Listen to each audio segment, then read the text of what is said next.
अस्सलाम वालेकुम वीवर्स। आज किचन लज़्ज़त में तैयार करेंगे पम्पकिन रायता, जिसको कुछ जगह पर इसे कद्दू भी कहा जाता है और महाराष्ट्र में जो है इसे डांगर कहते हैं।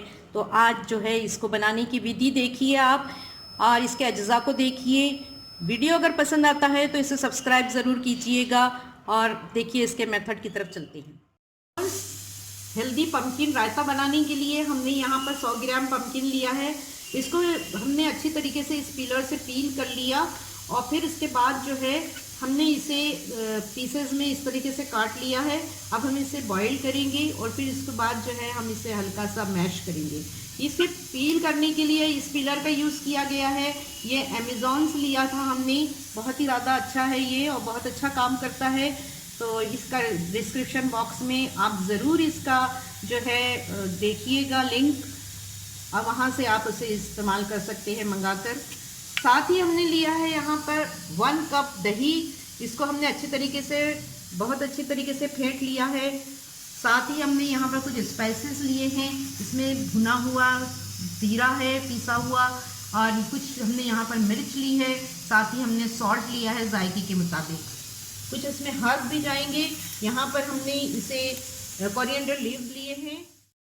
आइए देखते हैं कि ये जो है पम्पकिन का रायता किस तरीके से तैयार करते हैं। व्यूअर्स देखिए, ये काशी फल है और इसे हमने जो है अच्छी तरीके से बॉईल कर लिया है। इसमें 1 सीटी ली है और 3-4 मिनट हमने इसको स्लो पे रखा था। फिर अब इसको बिल्कुल ठंडा कर लिया है। अब हम इसको मैश कर रहे हैं।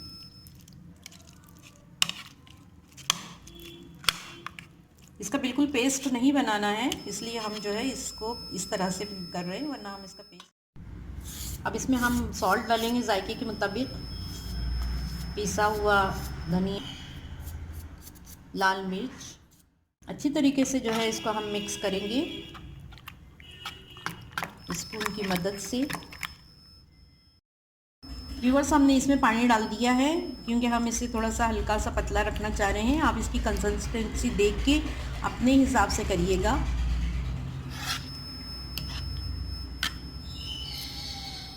इसमें हमने 4 टेबलस्पून पानी डाला है। अब इसमें हम जो है ये कोरिएंडर लीव्स डालेंगे। ये बहुत ही अच्छा लगता है इसमें।